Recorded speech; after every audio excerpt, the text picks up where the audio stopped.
So welcome to episode 2 of Quoth the Raven. This is one that's called Burning Down the House. And thank goodness it had nothing to do with the electrical issues I was having last time. But we'll take a look at some of these electrical issues today and see if we can wrap that up. Now, burning down the house refers to something totally different. It refers to a friend of mine named Michael Burns. Now, just talking about him right here, it's going to go right to his head.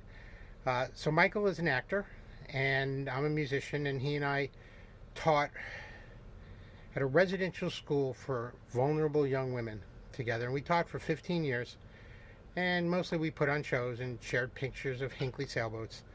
But there's two nuggets of wisdom that Mike had told me that stay with me every day. One is the 5 P's. Poor planning predicts poor performance. And in this case, in doing the sailboat, it's poor preparation predicts poor performance. The other one is make haste slowly. And both of these nuggets of wisdoms are something that I live by kind of on a daily basis. And I look at the boat and I see everything that needs to be done to it. And I'm like, I start a job and then I want to rush to something else and I want to do something else and I want to get it all done. And when I do that, I get nothing done. So I really needed to make haste slowly. Do each job well. Now, when it comes to poor planning or poor preparation, I was doing my due diligence, and this last week and a half was difficult. The starboard nav light, I ordered it online. They said it was in stock. They billed my credit card and then said, oh, by the way, it's not in stock. And so I had to go through the process of getting my money back and ordering it somewhere else. Actually, the company I dealt with was very nice about that. Same thing happened with another company and some blocks that I ordered. In fact, I ordered 3 blocks and some line, and all 3 blocks were back ordered. All 3 blocks said that they were in stock on their website. So that held me back a little bit in the progress. The other thing that held me back is one day we came out here to sail in the morning and do work on the boat in the afternoon, and instead we sailed in the morning and went to lunch. There's a wonderful restaurant right here at the marina. Another day we came out to work all day, and it was supposed to start raining at about 5 o'clock. It started raining at 1 o'clock. On a small day sailor like this, you know, you can't really have all your tools and all your supplies and everything in the cabin. So that put a kibosh on that day. It was one day that I planned to just go sailing, and that's what I did. There was no work involved. But now we're back. We're behind 3 days or 4 days. One day I went down to the Croton Sailing School and took my ASA 103 and got that out of the way. And that was a wonderful day on the water, but it was another day away from Raven. Let's see if I prepared well and I planned well, and let's see if I made haste slowly.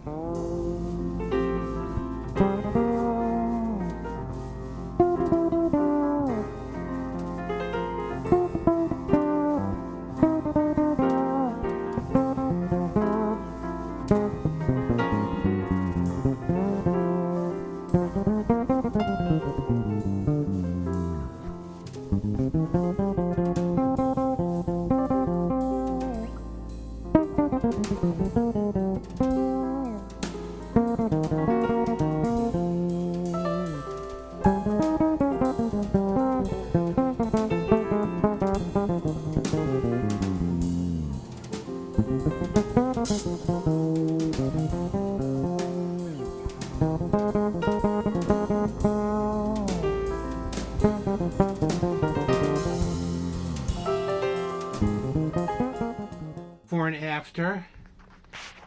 So you might have remembered what that looked like before. Going to pass the mast here. Here's the starboard side. All with heat shrink, waterproof heat shrink crimps. I have a terminal block there. So here's the port side light, and we're going to take that out. Should just pull right out, hopefully. But somebody, I'm trying to fix it, bolted it through. So we got the bolt out. Now we can clean up this surface here in preparation for the new port nav light.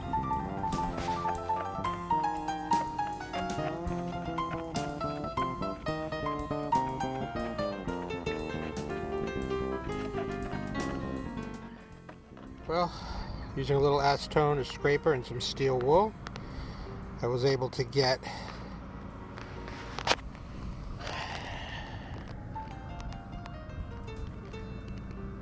all prepped for the new port light. One brand new port light installed.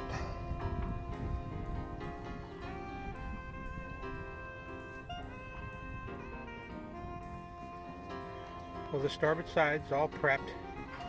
Now we'll just install the starboard side nav light, and that'll be a job off the task list.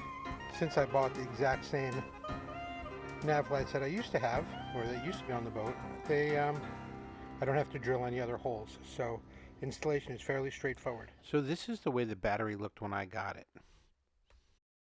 On the negative side, there are 3 wires. There's the battery tender, there's that green wire, which is probably the cause of all the problems, and then there is the larger gauge black wire. I had to trace out all the wires to figure out where they go, but we'll see that green wire in just a second. During those rainy days, I was looking at pictures of the battery, and I noticed on the positive side, there's a large diameter black wire.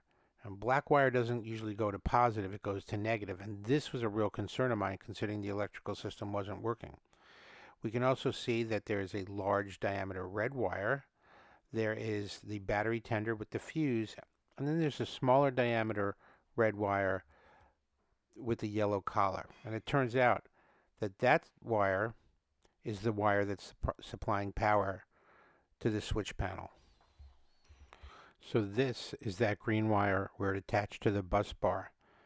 And instead of bridging the bus bar like you will see that I did, they just stripped the wire and created that, I don't know what that is, but obviously it's not good. So here you can see on the left hand side I made jumpers, and now I'm checking the continuity between the 2 sides of the bus bar, and there's actually 0 resistance. So here you can see the back side of the panel, and you see those 3 large diameter red wires. One of those is connected to the battery, the other 2 are connected to nothing. And in fact, the battery switch is not connected to anything. Where the only place that power is coming in is from that smaller diameter red wire with the yellow collar. That was it. So I removed everything. The boat only has 1 battery. I removed everything and rewired the positive. I rewired the negative too, which you've already seen. So cleaned it up a whole lot, made it simpler. At some point in the future, I might want or need a second battery, but not quite yet. One thing I did, which I was really second guessed, was this crimp here, the 2-into-1. One goes to the automatic bilge pump and the other goes to the panel, and the other comes from power. I did have a terminal block that I bought for that purpose, but I figured I'd give this a try. I'm running out of room back here. So here's a little life hack. Through the rewiring of Raven, I must have gone through 100, maybe 104 crimp-on connectors. These crimp-on connectors, if I can get one out, also have a heat shrink tube. So I'm going to show you some hacks to do this. But first we have to kind of get some things straight. These are all color coded. The pink ones are for 18 to 22 gauge wire. The blue ones are 14 to 16 gauge wire. And the yellow ones are from 10 to 12 gauge wire. It's important to use the right gauge wire with the right connector. It's why I have so few blue left, because I wired the boat in 14 gauge. So a couple of things here. One is I took the shrink wrap off of this one. It was a smaller one, just to show you the length of the crimp. If I measure it, So it measures 1/4 of an inch. When you strip your wire, you only want to strip 1/4 of an inch or maybe a hair over. If you strip too much, and this is 14 gauge wire, I'm actually going to put it in, but you'll get to see that you're going to have a lot of extra wire. You're going to want the insulation to butt right up against the crimp. And so, if this is 1/4 inch, all you want to do is strip 1/4 of an inch. So let's strip 1/4 of an inch.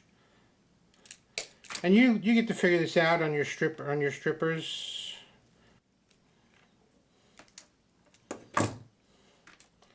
Okay. It's a little more than 1/4 of an inch, and that's okay. Just a hair over 1/4 of an inch. You can always trim off the ends. Now, one of the things that I've seen on the internet when I look at this is they say to stick this straight in. Now, if I try to stick this in, this 14 gauge wire, and I try to stick this in, a lot of times what will happen is this will fray, one will get bent back. It's not good. So I give a little twist to hold them together. And now sometimes even it doesn't really want to go in. So here's the life hack right here. Give it a little twist as you go in. Now I'm seeing here that there's way too much open wire right in there. So I'm just going to trim a little bit of it off.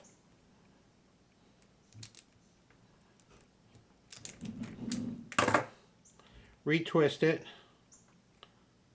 Kind of tapering it to the end. Twist the connector on in the same direction. Now it's all in. It's that twisting of the connector that makes all the difference in the world. Here's my crimper tool. You're going to open it up fully.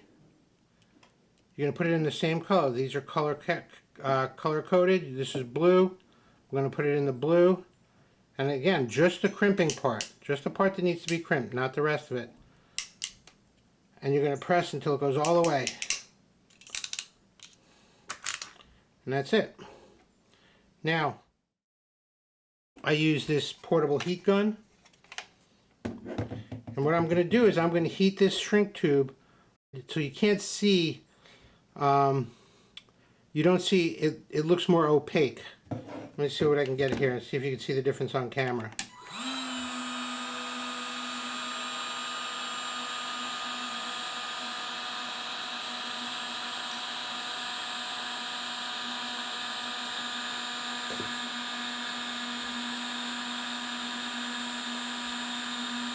I used to use like a lighter for this, but it tends to burn the shrink wrap.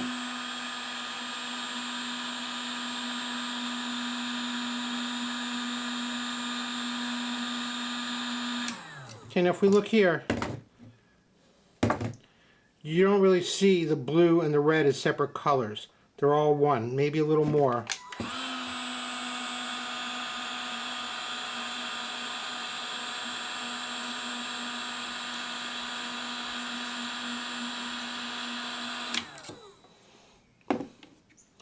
All right, perfect crimp job. Now one other thing, this is hot. If you have to go from a larger diameter wire to a smaller diameter wire, and I did this kind of in two places. One was where I wired the nav lights, which had a smaller diameter wire.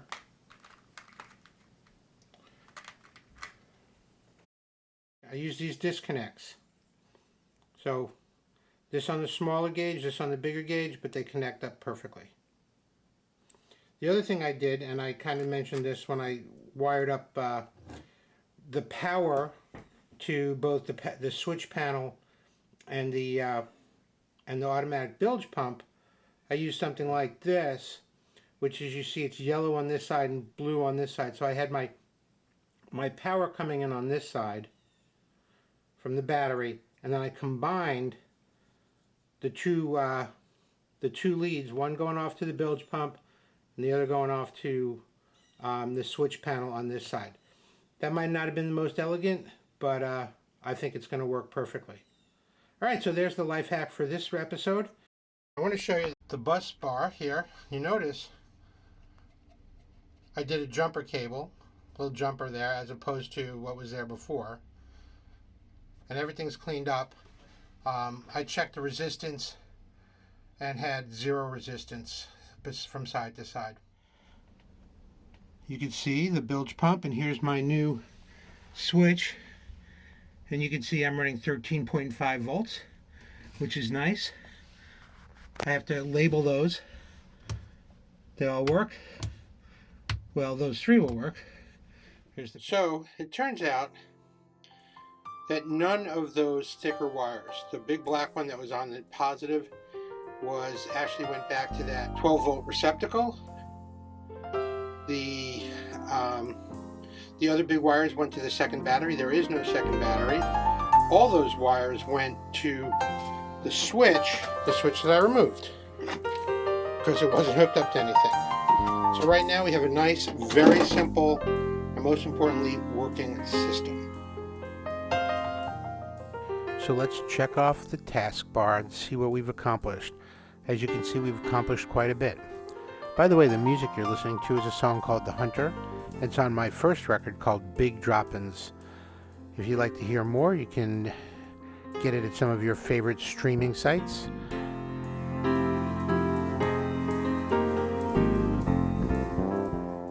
By the way, my friend Michael Burns, that we talked about in the very beginning, is the artistic director of MopGo, the Mop and Bucket Company, an improvisational theater company located in Schenectady, New York, and there'll be a link below.